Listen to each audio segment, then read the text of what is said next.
You do have one guy who, yeah, he's smaller, but he's a top fighter. He can punch, and he's fighting a guy who's not a top pro fighter, who's bigger. I can see Tank just outboxing him and making it real easy. Davis is a violent human being. He's a savage, and he didn't feel in his element. It's a real thing. It's a real thing. If you're from the hood, you will know. Boxing experts believe Jake Paul stands little to no chance against Gervonta "Tank" Davis. Shakur Stevenson shared that, even though Jake holds a clear size advantage, it won't be enough to overcome Tank's elite skill set and ring experience. According to Shakur, Tank's speed, timing, and technical ability will completely control the fight.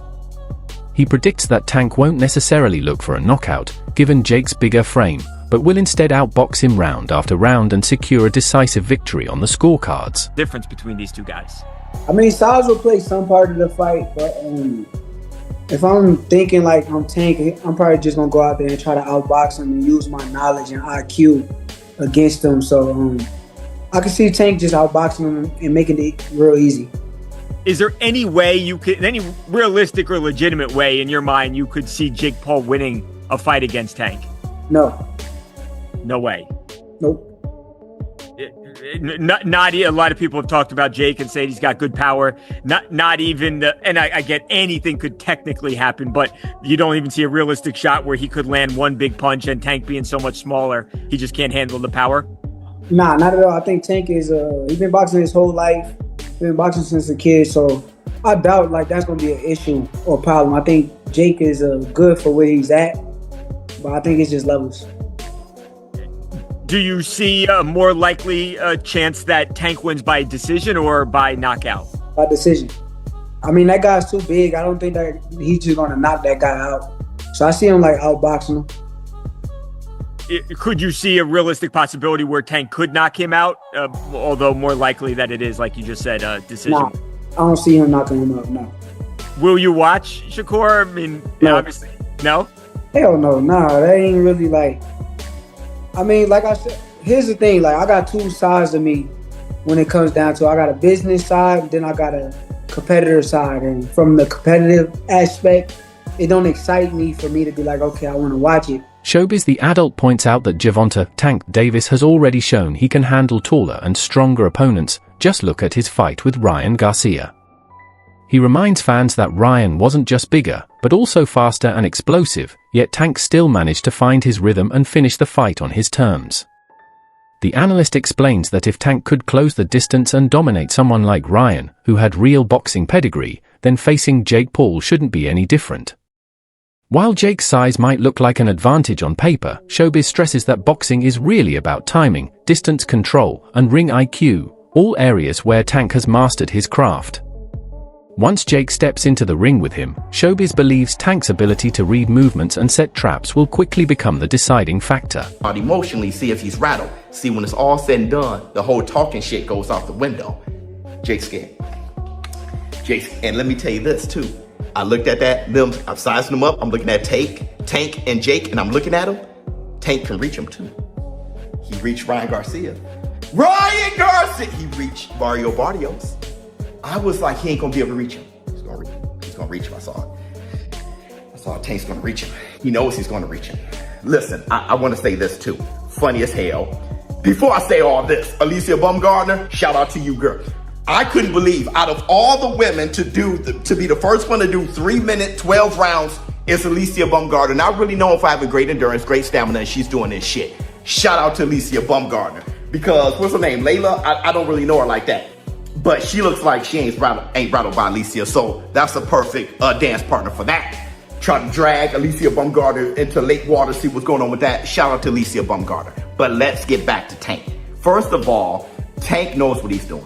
Tank Davis, he said, he was just making all these implications that it's going to be scripted. When he said, you're paying me, and then he was like, yo, you're going to have to give me extra. And then he said that this is scripted. At the end of the day, I gave this little guy an opportunity. He should be thanking me. I'm paying him. I'm his boss. He reports to me, and I'm going to fucking son him on November 14th. So fuck you, little man. You paying me? Are you paying me? Yeah. 100%? 100%. Facts? Correct. Yes? Correct? Correct. I'm your daddy. Chris Algieri praises Gervonta "Tank" Davis for his ability to draw massive attention every time he fights. He explains that in today's boxing world, success isn't just about skill, it's also about star power and the ability to fill arenas. Tank has become the face of that modern era, consistently bringing energy and excitement that captures both hardcore boxing fans and casual viewers alike. Algieri also acknowledges that Jake Paul, while not as technically skilled, has played a similar role in reviving public interest in boxing. His presence has attracted a whole new audience, people who might never have followed the sport before. In Algieri's view, both fighters are valuable to boxing in their own unique ways because they draw attention from completely different corners of the fan base. About the face of boxing could be Jake Paul soon, and the face of boxing is basically. Yeah, the face of boxing now is based on if you sell and if people tune in and how many eyes are tuning in when you fight. Gervonta Davis had that. Jake Paul has that. Now they're fighting each other. Again, these are created products. These are still created products. Jake made his name going to Walgreens and making funny faces. You know what I mean? And it was just blowing up on YouTube and whatnot, right? I mean, that's how he started. The world we live in now, dude. It's unfortunate. Okay, it's not like Sugar Ray Leonard, who was the best fighter in the world and marketable. It's not like Oscar De La Hoya, who was a gold medalist, a great fighter and marketable. But what I'm saying is technology allows us to make, if I want to take this shoe off right here, and I say I want to make my Nike sneaker into the best product possible, and I got enough money to push it behind it. I put it all over your social media platform, and I put it all over your TV set and all over your phone and all over. You know what, bro? You're gonna start to get curious about the shoe. Charleston White has dismissed Jake Paul's boxing career as pure entertainment package to look like the real thing. He argues that none of Jake's fights truly resemble legitimate professional bouts. Instead, they're highly controlled exhibitions designed to generate buzz, views, and big paydays. According to White, Jake has yet to face a true elite-level boxer who could actually test his skill, toughness, and ring IQ. Charleston's comments echo the feelings of many boxing traditionalists who believe Jake is using the sport more as a business venture than a genuine craft. He insists that if Jake ever stepped into the ring with someone like Gervonta "Tank" Davis, the difference in experience and ability would be undeniable. Davis's sharp reflexes, elite training, and experience against world-class opponents would quickly expose Jake's limitations. For White, popularity and promotion can't replace authenticity. Legends are built through real fights, not scripted spectacles. YouTube boxing and what people say is going on in the media, without a doubt, I think Charleston White is 100% right about that.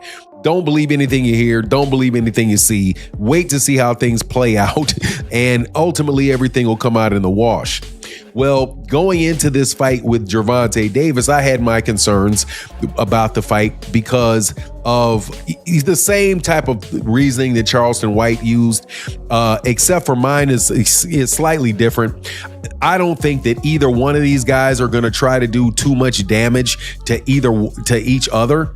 Number one, because if it's scripted, which more than likely to an extent it will be, Gervonta Davis is not going to put himself in a situation where Jake Paul is going to actually be able to hurt him. And with these 12-ounce gloves on top of Gervonta Davis's hands, which is bigger, 2 ounces bigger, I do believe. Teddy Atlas, one of boxing's most respected analysts, compared the potential Jake Paul versus Gervonta "Tank" Davis matchup to the time Logan Paul faced Floyd Mayweather.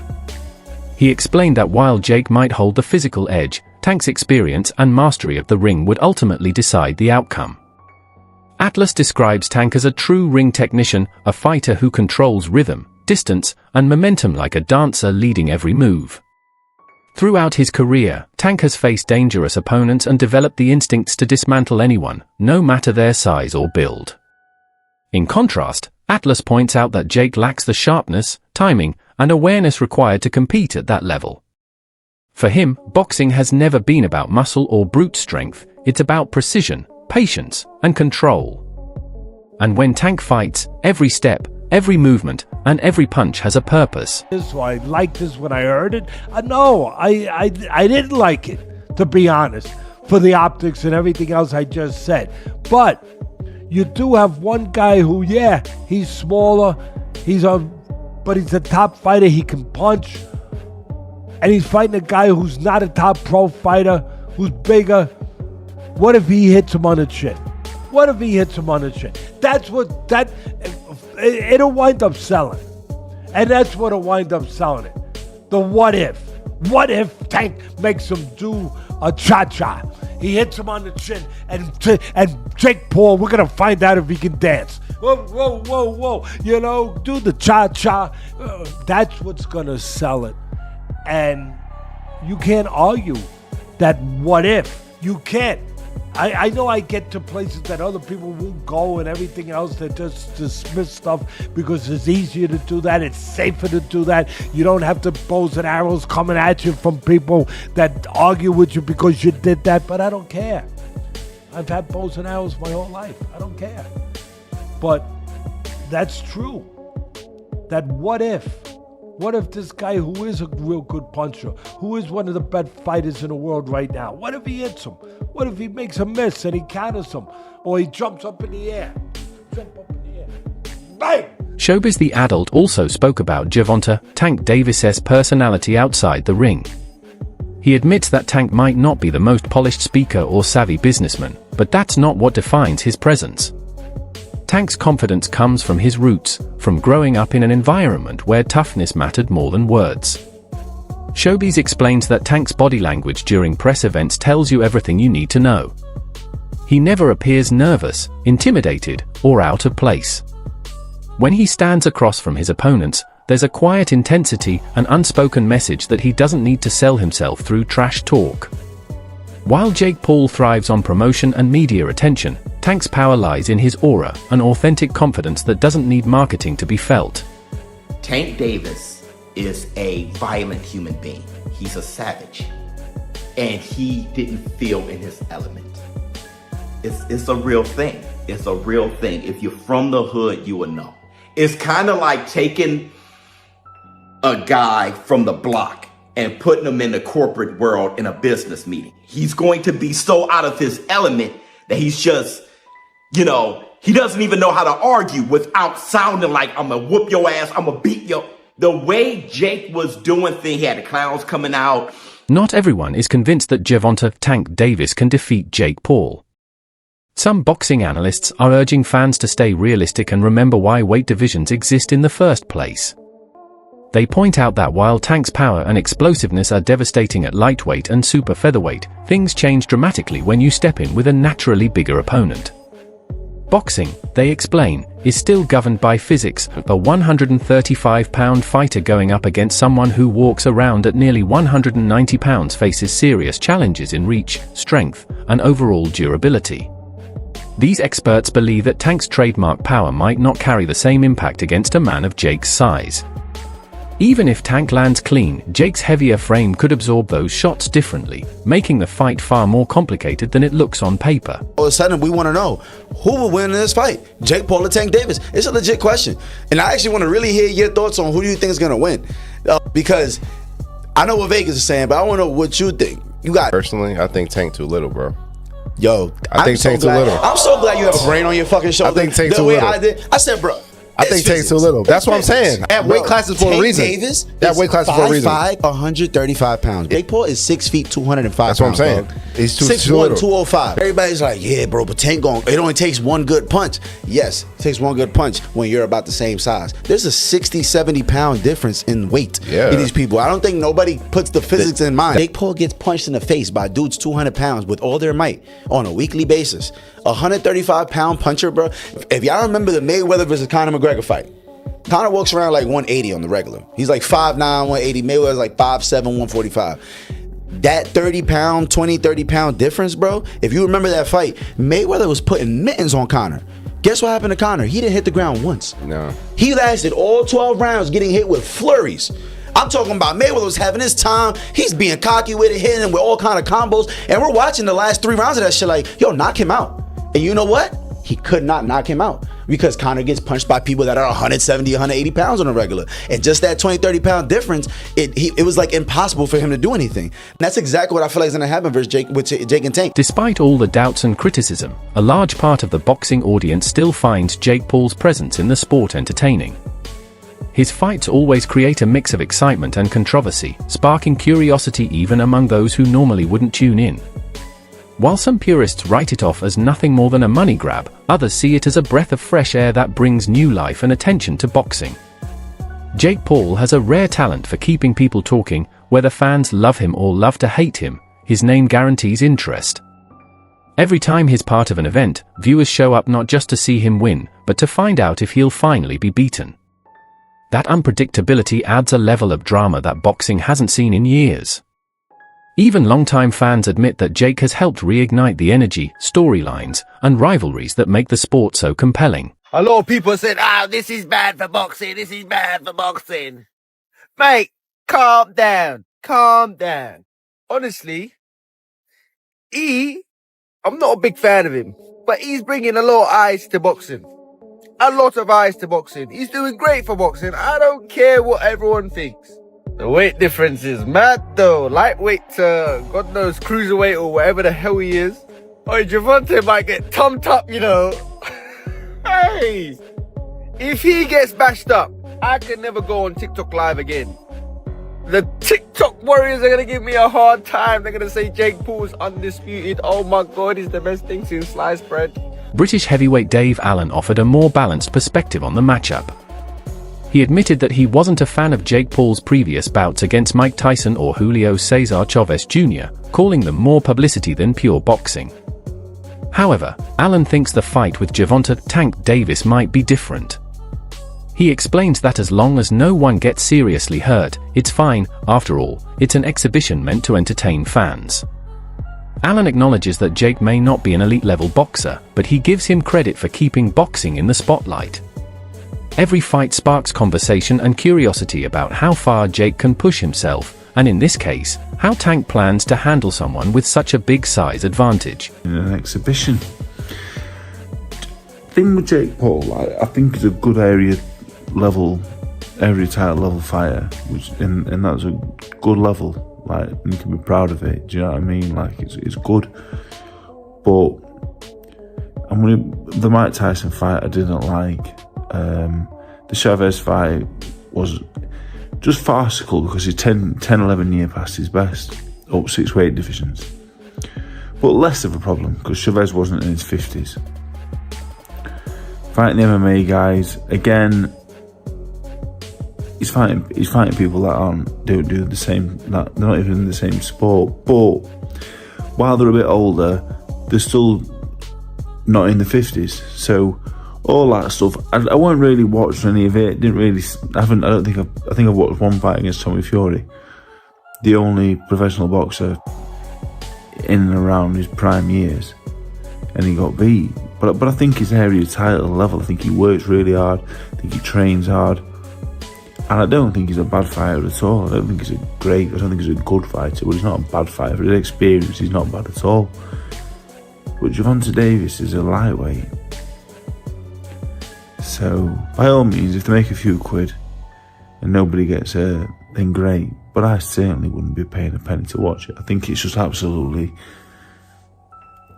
ridiculous, farcical. Who wants to watch an exhibition? Gervonta Davis is in his prime years. Why is he wasting his time?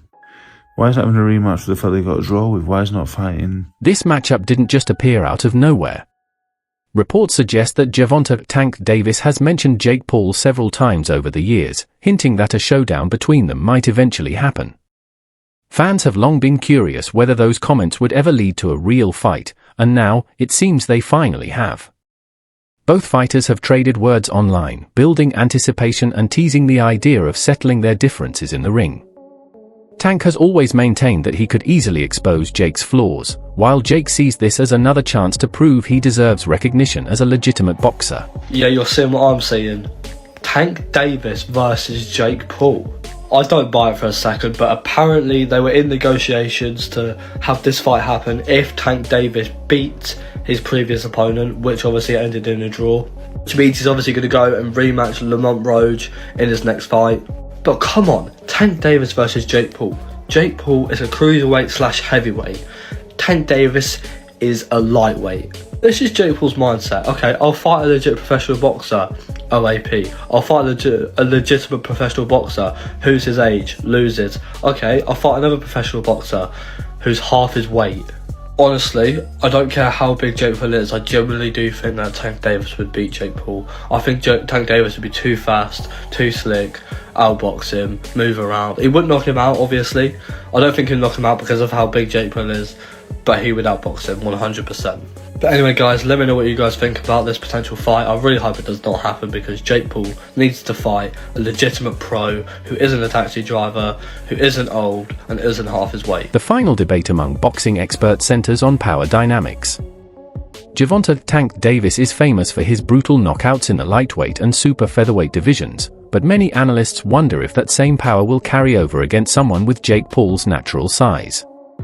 Tank's punches have crushed opponents at his own weight, yet when you're dealing with a fighter who's nearly 200 pounds, the laws of physics start to matter.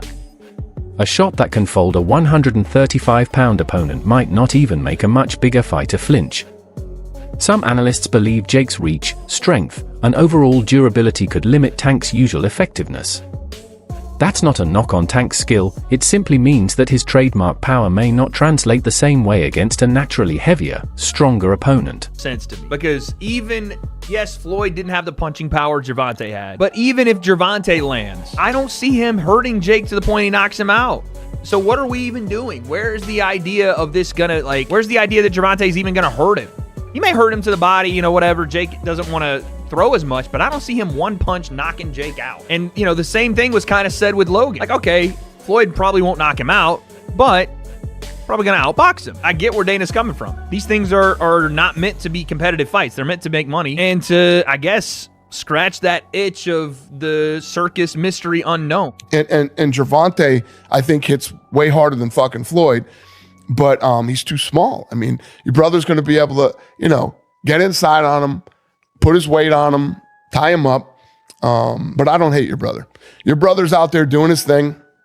But it cracks me up that they want to start suing people that are talking shit when your brother talks more shit than anybody talks. I think the thought process behind it is, okay, so Jake and I are obviously pretty polarizing individuals. And when an echo chamber starts and a rumor mill starts of staged fight bullshit, which these fights aren't staged, that's just, it's at that level, it's almost impossible. I think they think that it affects the business and it affects the brand because people discredit him as actually having legitimate bouts. I think that's the theory. So to hold people accountable for legitimate perpetuating the rumor. Legitimate meaning not fixed. Correct. Right. Yeah. And which is I mean, again, Dana would do the same thing if his company became known for doing fixed fights when they weren't.